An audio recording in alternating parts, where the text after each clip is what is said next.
جابر بن عبد الله دا واقع واوري کتابي واقع ده چې قصې میسي نه دي چې په رساله کې لیکلي دي صحابه او قصه دا واقعا ده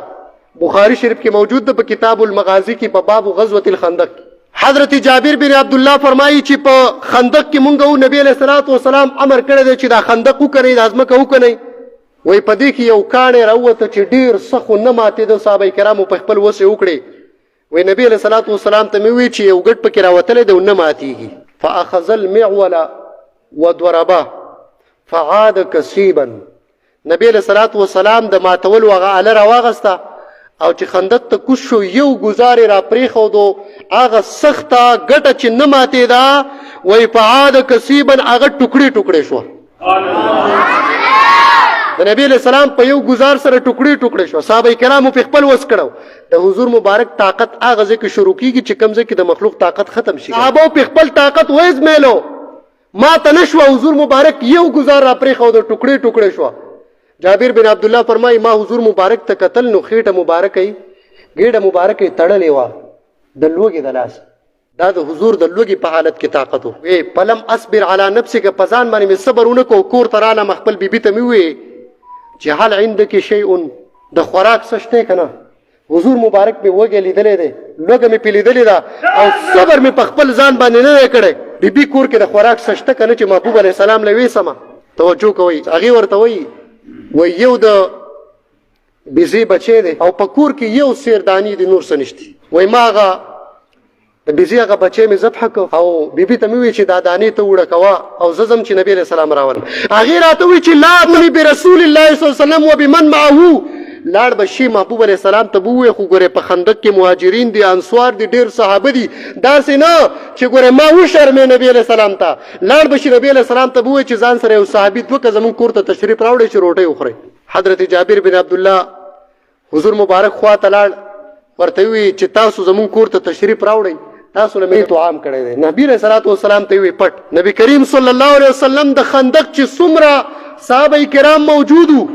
هغه ټول صحابه ته اعلان وکړ یا اهل الخندق اے خندق والو صحابه مهاجرین و انصار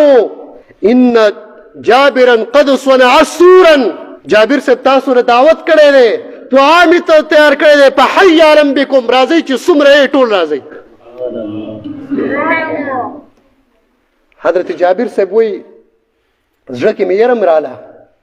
چې د کور کې خدای یو کس د دوه کسو خبره مې کړې ده د دوه کسو غور مې کړی نبی علیہ السلام خو چې څومره مهاجرین انصار دي ټولو ته دعوت وکړو کور ته رامنډه کړو بیبي ته وایي چې محبوب علیہ السلام سره د صحابو نه را روان دی وی تا ته خو ما وی چې صرف به نبی علیہ السلام ته وی ما صرف نبی علیہ السلام ته ویلو خو نبی علیہ السلام صحابه ټول د ځان سره کړو وی ته بیغمه شکنه د بیبي عقیدې ته وګوره وی ته بیغمه شه چې محبوب علیہ السلام را روان کړی دی محبوب علیہ السلام به ورغه وروم کړی سبحان الله انی لا اراکم من وراء ظهری حضور فرمایي زمانه چې شاته سکیږي ز پدی باندې عالم ما والله بخاری شریف حدیث سے لا زمانه پټ نه علی رکوعکم ولا خشوع تاسو رکوع او تاسو د زړه حالتم زمانه پټ نه دی ز پاغي باندې پوهه ما تاسو شاته مون څنګه کوي کنه ز پاغي باندې پوهه انی لا اراکم من وراء ظهری د من وراء ظهری مصداق ډیر غټ ته په دې ټول باندې پوهه حضرت جابر بن عبد الله ته نبی کریم صلی الله علیه وسلم وای چې کور تلاړ شي کما کټوي چې د باندې کړي د هغې نه بسر نه لرکې کم اوړه چې د هغې کړي دي هغې ته بلا صبر وکړي چې زه درشم او ورته وایي داسې چلو کا چې په ګاونډ کې چې دا کم ګاونډ کې څومره ښځې دي دا هم کور ته راوله چې بیا روټۍ پخوي او دانې څومره دي یو سیر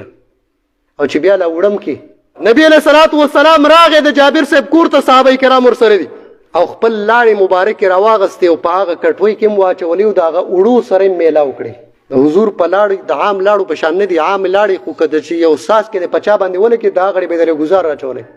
د حضور په لاړو کې څه شته یو مفتی دی خبر سره عام وي د حضور ول لاړې عام لاړې دي عام انسان دی کنه په لاړو کې څه نشته دی هغه بدبخت دا نه دی کتلی چې حضور مبارک بچرته تاریخ کوی ته لاړې مبارکې ارتاوي کړي کنه هغه تاریخ کوی به برم راوخته خوږ بم شو روټۍ پخېږي ګرمې ګرمې کټوي باندې دا صحابه کرامو ته راوړې کې شبيعو وبقيه بقيه چې څومره صحابه د نبی له سلام سره راغلي مهاجرین او انصار ټول په مړه خېټه باندې روټۍ وخوړه او روټۍ او سالن هغه شان باقی پاتې دي ټول صحابه ماړه شو. او بیا پسې بعضې محدثینو د دې خبرې وضاحت کړی دی، ښه زیادت کړی. وایي په 2 ورځ باندې، په 3 ورځ باندې هغه شان هر څه برابر دي، په خپل حال باندې دي څنګه چې وو. په 3 ورځ باندې جابر بن عبدالله وایي زما صبر رانغی، ما د کټوۍ نه سر لرې که چې په دې کې څه دي چې دا نه کمیږي. وایي بیا رالم نبي علیه صلات وسلام ته مې وویې چې 3 ورځ ده خو کټوۍ کمیږي نه، روټۍ کمیږي نه. وایي نبي علیه صلات وسلام راته وایي که دا سر دې ته نه وی لر کړی لاکلتم مدد دهر، ټوله زمانه به دې خوړه.